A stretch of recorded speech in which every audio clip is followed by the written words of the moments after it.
Faz todo sentido. Agora, uma coisa que você falou agora eu quero que ele entre nesse assunto. Por que crenças é mais importante do que dor? Dor, por exemplo, quais são as dores de escrever? Normalmente o pessoal tem bloqueio criativo. Né? Eu travo ao ver uma página em branco. Não consigo digitar nada. E aí a dor, ela precisa entender que tem algo muito mais forte do que a dor. A dor é uma crença que ela tem. E aí o que eu falo? Qual é a crença que a pessoa tem com bloqueio criativo? Ela tem uma crença do medo do julgamento. Eu falo pra ela que não existe bloqueio criativo. Não existe. Só existe duas coisas. Ou, primeiro, você não sabe qual é a função de um título, introdução, desenvolvimento, conclusão. Como estruturar um texto. Cara, J.K. Rowling, os melhores escritores do mundo, bilionários, não saem escrevendo luxo. Tipo, texto perfeito. Um texto ganha vida na revisão. Mas o rascunho, ele é horrível, ele é péssimo. Ele é um lixo. Eu falo que revisão é você transformar lixo em luxo. Então, primeiro, entender a estrutura do seu texto. Antes de escrever a primeira palavra, eu coloco as etapas do texto onde eu quero guiar a pessoa. E normalmente as pessoas fazem o quê? Elas querem colocar linearmente, ou seja, do início ao final. Um texto normalmente começa do final, no planejamento. E eu sei que é estranho isso, mas é que nem um filme. Um filme sempre começa do final, vai pro início e depois pro meio. Sim. Porque se você não faz isso, às vezes você se perde no meio. Fazendo primeiro o final, depois o início, depois o meio, você tem a clareza de que o seu GPS da escrita vai estar no lugar certo. Você não vai desviar a rota. Então tem muita série, Game of Thrones, meu Deus do céu. Um início perfeito. Tudo lindo no meio da série. Aí chega o final, o último episódio, a última temporada, horrível, péssimo. Todo mundo odiou. É o que dizem. Não assisti. A grande maioria das pessoas fala isso. Eu aceitei, eu não sofri tanto. Mas o pessoal me odeia. Eu não vou dizer que, gostei, mas eu achei que tudo bem. Mas o pessoal me bate por isso, que todo mundo quer que eu odeie o final, velho. Mas faz sentido. Jon Snow lutou lá contra... Nossa, a gente vai entrar... Não, continua, a gente Thrones, gosta.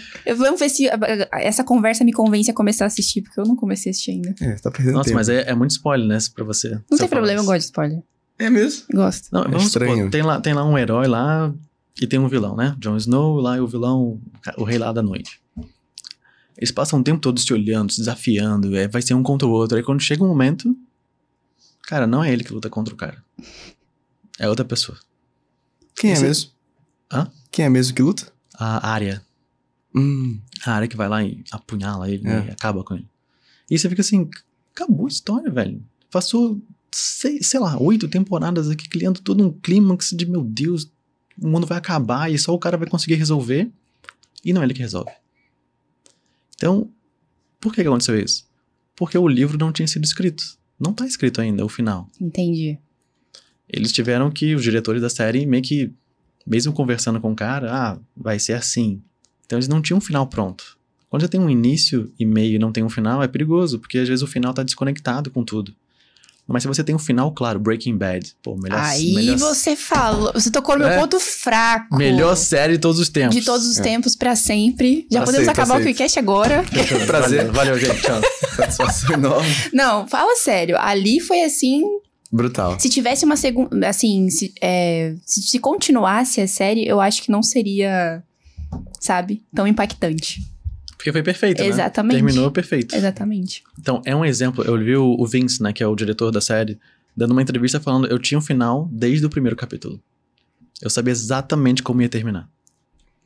Uau. E aí você vê, pô, o cara sabe o que tá fazendo.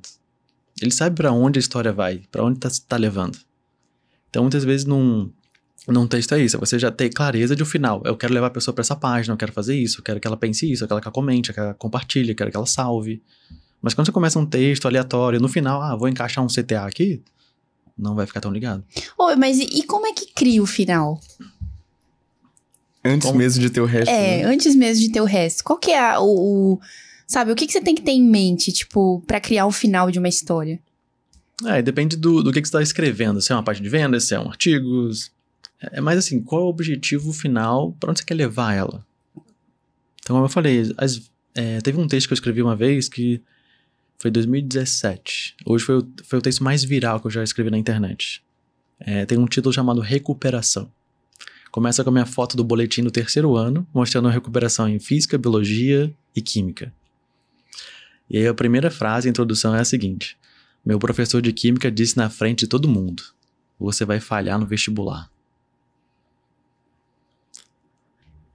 E aí ao longo do texto, tem toda uma explicação que não é sobre a minha recuperação, é sobre o sistema de ensino do Brasil que está em recuperação. Olha isso. Então lá no final, eu queria o quê? Que as pessoas comentassem, compartilhassem que, cara, o ensino do Brasil é educação, na verdade, do mundo inteiro. Se a gente pegar a imagem de 200 anos atrás, é a mesma salinha com o professor ali explicando. E 200 anos depois tá a mesma coisa. Foi desenvolvido esse sistema depois da Revolução Industrial, né? Então tinha esse modelo de o pessoal tá ali. Exato. Não vou entrar nesse ponto, mas o ponto é longo, né? Mas, por exemplo, minha mãe foi professora pública durante muito tempo. E ela largou o município por quê? Porque uma diretora chegou pra ela e falou, você não pode reprovar aluno. Aí ela, como assim? Mas ele não tá sabendo, ele precisa saber, ele precisa dessa experiência de ser reprovado pra entender que ele precisa aprender. E que a gente não pode passar a mão em todos os alunos. E, olha, tá tudo certo, taxa de aprovação do ensino público no Brasil, 98%, 99%, 100%. Cara, é uma mentira. Então é muito sobre isso.